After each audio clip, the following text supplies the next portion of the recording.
السلام علیکم، پاک وائس اسٹوریز میں آپ کا خوش آمدید۔ تو چلتے ہیں قسط نمبر 24 کی طرف۔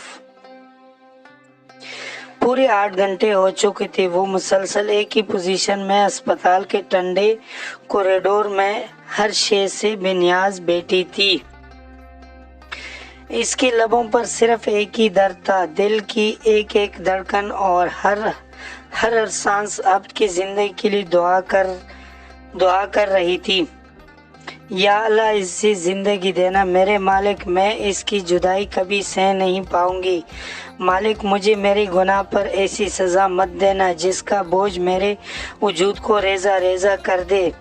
یا اللہ ہم تیرے حقیر بندے عقل اور شعور کو خود سے دور رکھ کے اپنے من مانیاں کرتے ہیں۔ ہم نہ کسی کو معاف کرنے کا حوصلہ رکھتے اور نہ ہی ایسا ضرب لا سکتے ہیں، مگر اے میرے اللہ تجھے تیری رحیم کا واسطہ مجھے عبد کی زندگی کی بھیک چاہیے، مجھے خالی مت لٹانا۔ اے میرے اللہ تجھے تیری کریمی کا واسطہ میرے خالی ہاتھ کو دیکھ لے، مجھ گنہگار کی فریاد کو سن لے۔ اس نے آنسو کے گویا دریا بہا دی تھی، برسوں کا باغز تھا، کینہ تھا، غصہ تھا، نہ جانے کیا کچھ تھا ان آنسو میں جو بہتا چلا گیا، دھلتا چلا گیا۔ اور جب اس نے سجدے سے سر اٹھایا تو اس کا دل ہلکا ہو چکا تھا، اپنے غلطیوں پر ندامت کا ایک ایک اشک بہا کر وہ مطمئن ہو گئی تھی، اور یہ اطمینان اس بات کا اشارہ تھا کہ اس کی دعاؤں کو شرف قبولیت حاصل ہو گیا تھا۔ اب جرار کی بند آنکھیں دھیرے دھیرے کھلنے لگی تھی، اسے ہوش آ گیا تھا، اور یہ خوشخبری سنانے والا اناس لالا تھے۔ وہ اس کے قریب بیٹھ گئے اور پھر انہوں نے اس کے سر پر اپنا ہاتھ رکھ دیا۔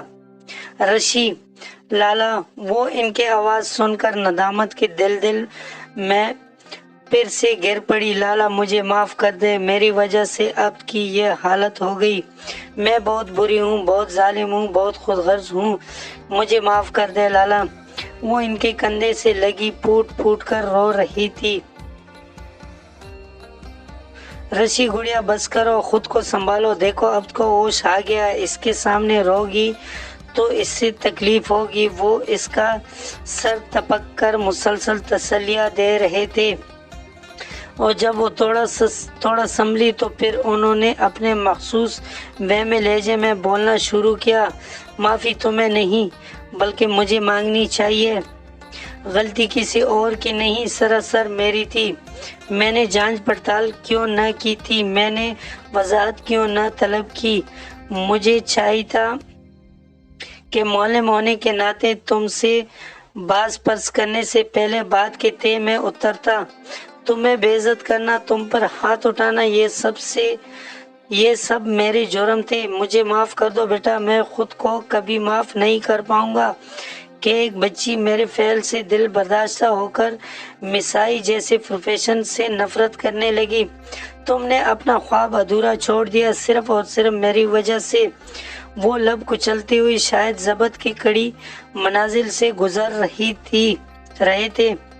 رمشا کے دل میں جبا ایک اور کانٹا بھی نکل گیا تھا۔ لالا کی وضاحت نے اس کی دل کو پرسکون کر دیا۔ اگر میرا ڈاکٹر بننے کا خواب پورا ہو جاتا تو پھر مجھے اب جرار کبھی نہ ملتا۔ اللہ نے میرے ایک خواب کو ادھورا کر کے میری زندگی کی ہر خوشی کو مکمل کر دیا، مگر میں اپنے نادانی میں سمجھ نہیں پائی۔ اگر آپ کی وجہ سے میرا دل اس حد تک شکستہ نہ ہوتا تو پھر میں بلا اب تک کیسے پہنچتی۔ آپ سے انتقام لینے کی جنون نے مجھے اب کے بے حد قریب کر دیا تھا۔